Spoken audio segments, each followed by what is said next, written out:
আপোনালোকে চাই আছে এনিভাৰ 24 মই বৰ্তমান উপস্থিত আছোঁ কিসমত আদৰ্শ চিকিৎসালয়। এই চিকিৎসালয়খনৰ যি দুৰৱস্থা, একেবাৰে জৰাজীৰ্ণ অৱস্থা। ইয়াত ডক্টৰ নাই, নাৰ্ছ নাই, ষ্টাফ নাই। আমি কেইবাবাৰো সুধিছিলোঁ, তেখেতসকলে কৈছে যে আমাৰ ইয়াত মেনপাৱাৰ নাই। মেনপাৱাৰ নথকাৰ কাৰণে আমি ডে নাইট ডিউটি কৰিব পৰা নাই। ইয়াত দিনতহে ডিউটি কৰে, ৰাতি কিন্তু ডিউটি নকৰে। ইয়াৰ যি অৱস্থা, আজি ঈদৰ দিনা ইয়াত অলপ আগতে অভাৰব্ৰিজৰ তলত এটা এক্সিডেণ্ট হৈছিল। ইয়াৰ এক্সিডেণ্টৰ যিসকল পেচেণ্ট আছে, এই পেচেণ্টসকলক ইয়াত লৈ আহিছে, কিসমত আদৰ্শ চিকিৎসালয়ত লৈ আহিছে। ইয়াত ডক্টৰ নথকাৰ কাৰণে ইয়াৰ ৰাইজে ইয়াত উত্তেজিত হৈছে। ইয়াত শৈলমাৰী আৰক্ষী ঘটনাস্থলীত ইয়াত উপস্থিত হৈছে। ঘটনাস্থলীত উপস্থিত হোৱাৰ পিছতে এতিয়া শৈলমাৰী আৰক্ষীয়ে পেচেণ্টক ধৰ্মশালা হাস্পাতাললৈ লৈ গৈছে। ইয়াৰ স্থানীয় ৰাইজ আছে, আমি তাৰ পৰা জানিব বিচাৰিম। হয়, কি ক'ব ইয়াত যি অৱস্থা হস্পিটেলখনৰ, কি ক'ব? এই হস্পিটেলখনৰ অৱস্থা আজি নহয়, এইখনে আৰম্ভ হোৱাৰ আগৰ মানে দিনেই এইখনৰ অৱস্থা এনেও আছিল। তাৰ বিষয়ে ইয়াৰ আগতে কেইবাবাৰো আমি চৰকাৰী কৰ্তৃপক্ষক মই অৱগত কৰিছিলোঁ আৰু আমাৰ স্থানীয় ৰাইজ তেখেতেও কৈছিল, কিন্তু আজিলৈকে কোনো ইয়াত বিহিত ব্যৱস্থা নহ'ল। আজি যি মানে এক্সিডেণ্টৰ ঘটনাটো হ'ল, সেইটো বৰ মৰ্মান্তিক ঘটনা। অলপ আগতে যিখন ঘটনা ঘটিছিল, সেইখিনিৰ বিষয়ে যদি আজি মই ক'বলৈ যাওঁ, তেতিয়াহ'লে আৰু ক'ব লগা বহুতেই আছিল, সেইখিনি নকওঁ। মই ইয়াৰ দ্বাৰা মই চৰকাৰক অনুৰোধ জনাইছোঁ যে চৰকাৰে যাতে ইমিডিয়েটলি এই কিসমত আদৰ্শ মডেল হস্পিটেলখনত বিধ ব্যৱস্থা লয় আৰু ইয়াত যাতে মানে চিকিৎসাৰ ব্যৱস্থা লয়, সেইখিনি কৰাৰ কাৰণে মই আজি ইয়াত পেচেণ্ট লৈ আহিছে, ডক্টৰ আছেনে নাই? ডক্টৰটো এজনো নাছিল।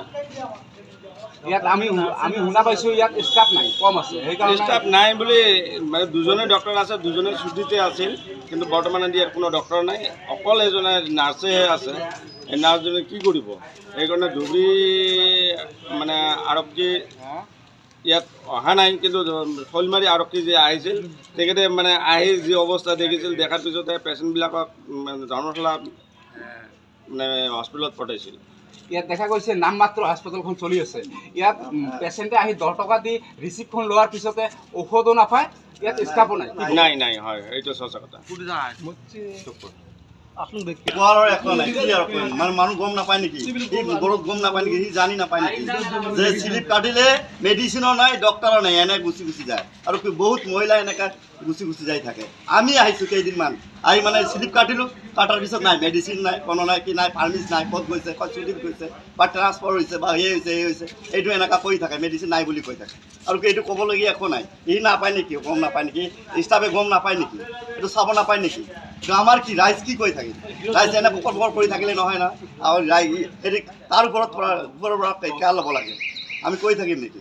এইটো মোৰ আপোনালোকে বিভাগীয় কৰ্তৃপক্ষ তথা চৰকাৰক কি জনাব? ইয়াত যে ষ্টাফ নাই, কি জনাব? কি জানা? এইটোতো চৰকাৰ শুনা পাইছে না নাই?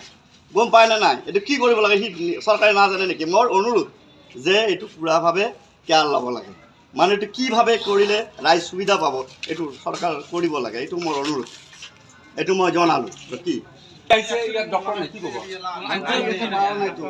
ডক্টর যদি ছোটো মোটো ডক্টর থাকে, ওষুধ নাই। স্লিপ রিসিভ করলে ওষুধ যদি খাই, এটা ওষুধ নাই, ওটা নাই।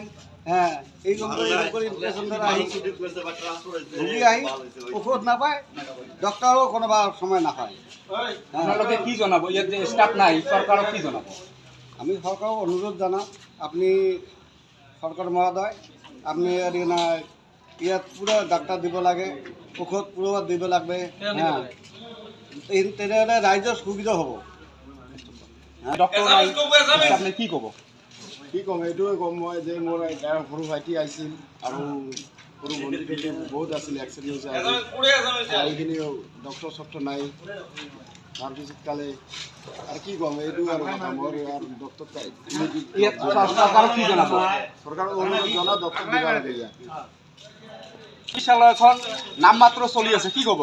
কি ক'ম মানে ইয়াত আৰু আগতে আহিছিলোঁ, ঔষধ পাতি নিবলৈ, কিন্তু আহি ডাক্তৰ পোৱা নাই। কিন্তু এতিয়ালৈকে ডাক্তৰ নাথাকে। আজিতো দেখা গ'ল যে হিচাপত যে এক্সিডেণ্টটো হৈ গ'ল, কিন্তু এক্সিডেণ্টটো হোৱাৰ পাছতে আৰু কি আহিয়ে হস্পিটেলত দি পঠালে, নহ'লেতো ইয়াত দিগদাৰী হ'লে হয়। তেনে ইয়াততো ডক্টৰটো নাইয়ে। এইটো মানে মোৰ কথা আৰু কি, যে ডক্টৰ ইয়াত অনুৰোধ কৰি মানে সোনকালে দিব লাগে। ইয়াত ডক্টৰ এভেইলেবল দিব লাগে। ইয়াত ছয়মাৰী আৰক্ষী ঘটনাস্থলী উপস্থিত হৈছে। উপস্থিত হৈছিল, নহ'লেতো আজি দিগদাৰ বাজি গ'ল। আজি অলপ আগতে কি হৈছে ইয়াতে? অলপ আগতেতো এটা ডাঙৰ এক্সিডেণ্ট হৈ গ'ল, এক্সিডেণ্টতো বহুত মানুহৰে ক্ষতি হৈ গ'ল। সেই কাৰণত কোনোবাই ধুবুৰী গ'ল, কোনোবাই ইফালে গ'ল ধৰ্মশালা, নহ'লেতো আজি পূৰা বেয়া হ'ল। ধুবুৰীত কেইজন বা গ'ল, মই তাৰ আগত নাছিলোঁ, এতিয়া আহিলোঁ, খবৰটো পালোঁ। কোনো আহি কিনি মই আগত আহিছিলোঁ হস্পিটেলত চাব কাৰণে, কোনো আহি ইয়াত দেখা পোৱা আছিলোঁ। আদৰ্শ চিকিৎসালয় হয় আৰু বেলেগ জেগাত আদৰ্শ চিকিৎসালয় চলি আছে, এইখনৰ নিচিনা এইখনৰ নিচিনা নহয়, মানে এইখনত একেবাৰে ডক্টৰ নাই। এটা নাৰ্ছ আছে, আমি নাৰ্ছটো কি ডক্টৰ নাই থাকিলে ইয়াত ডে নাইট ডিউটি হ'ব লাগে, দিনত ডিউটি কৰে, ৰাতি ডিউটি নকৰে। দিনত মানে দিনতো ডিউটি নকৰে, ৰাতিও নকৰে। দিনত যদি ডক্টৰ নাথাকে ৰাতি নকৰে। চৰকাৰক কি জনাব? চৰকাৰক এই কাৰণত আবেদন জনোৱা হ'ল যে সোনকালে ইয়াত